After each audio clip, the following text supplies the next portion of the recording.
common tool used by many working with folks at risk for HIV and those using drugs is called harm reduction. What is harm reduction? Harm reduction is the process of meeting people in their current situation and promoting any positive change. An example of this is when a person smokes 1 pack of cigarette a day is able to change and smoke 1 cigarette less a day. How do we apply harm reduction strategy to a person who is in a situation of having multiple partners?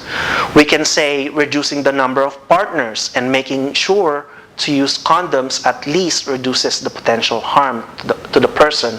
Some people are just not ready or able to jump cold turkey. Some people need baby step. Some people are just not ready for a drastic change because of their life situation. This is why understanding harm reduction is very important.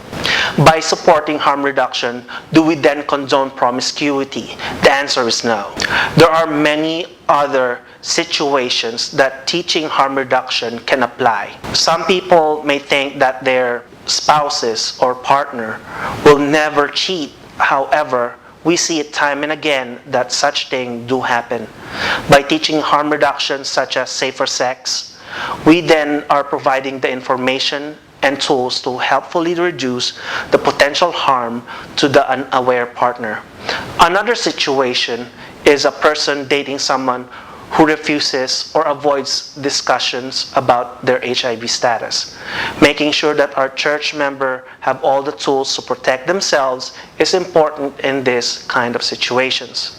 Some Christians believe that if they date another Christian that reflects their beliefs, morals, and values, it protects them from getting infected with HIV. Here are some facts. About 1.1 million Americans are living with HIV, and 1 in 5 are unaware of their status. If a person you are dating had previous partners, long-term or short-term, and may have had unprotected sex because of the assumption of he or she could not possibly cheat on me, this person may avoid HIV testing because they believe they are at low risk or at no risk. Lastly, harm reduction strategies are useful for people who have weak self-control. We will discuss harm reduction strategies in much more detail on one of our future episodes. For a short recap, today we have covered hurdles in creating an HIV/AIDS ministry in churches and a quick overview of harm reduction. I hope that you have learned something today. If you have any question or suggestion for future topics, please contact me at ffiel@theevangelicalnetwork.net.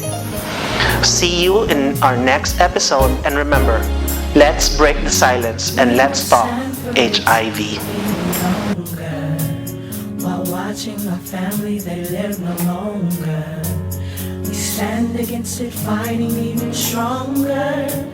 We need your help to end a voice so somber, as we shine a light for the world to see, that no one deserves to be bound by disease. So don't you give up hope, that's where I plant my seed.